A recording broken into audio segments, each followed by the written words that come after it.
acceleration and time are chosen as fundamental physical quantity. Find dimensions of energy.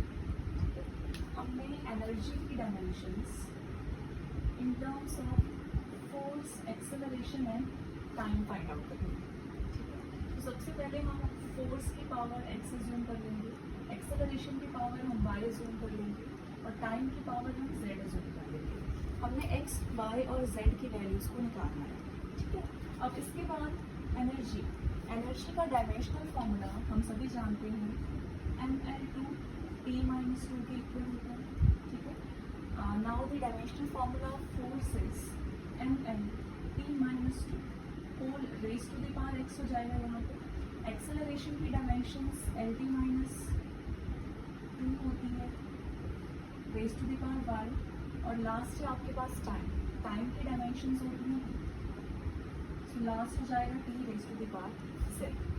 ठीक है, अब इसके बाद ml2 t - 2 m की पावर x, l की पावर x, t की पावर -2x, इसे सॉल्व करेंगे.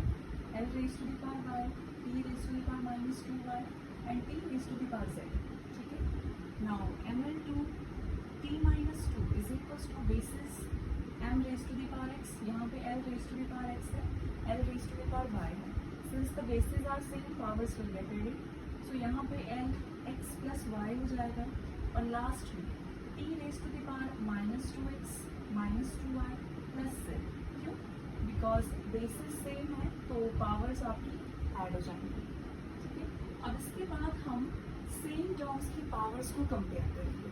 ठीक है, तो यहाँ पे m raise to the power 1 is equals to m raise to the power x हो जाएगा. Secondly l raise to the power 2 हो जाएगा l raise to the power x plus y पे, और लास्ट टर्म है t raise to the power -2, so t raise to the power -2 आपके पास हो जाएगा t raise to the power -2x -2y plus z. ठीक है, अब इसके बाद हम इक्वेशन सॉल्व करेंगे, पावर्स को कंपेयर करेंगे. यहाँ पे आप सीधे सीधे देख सकते हो कि x की वैल्यू 1 के इक्वल आ रही है, सो x इज इक्वल्स टू 1. यहाँ पे पावर्स को कंपेयर करने पर हमें x plus y is equals to 2 आ रहा है. अब देखो बेटा, x की वैल्यू 1 हम इस इक्वेशन में पुट करेंगे तो ये हो जाएगा 1 plus y is equals to 2 और y is equals to 1. x और y की वैल्यू हमें मिल चुकी है. अब यहाँ से x और y की वैल्यू हम थर्ड इक्वेशन में पुट करेंगे. ठीक है, तो थर्ड इक्वेशन हमें t की पावर्स को कंपेयर करके मिलेगी. सो आपके पास वैल्यू आएगी -2x -2y plus z is equals to -2. अब इस इक्वेशन में हम x और y की वैल्यूज पुट करेंगे. So x is 1, y is also 1 plus z is equals to -2.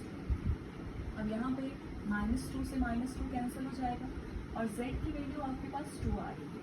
ठीक है, तो सॉल्व करने पर अपने पास x की वैल्यू 1 आ रही है, y की वैल्यू 1 आ रही है एंड z की वैल्यू 2 आ रही है. इन तीनों वैल्यूज को हम इस इक्वेशन में पुट करेंगे. आपके पास एनर्जी की वैल्यू आएगी f raise to the power 1, acceleration raise to the power 1 and t raise to the power 2.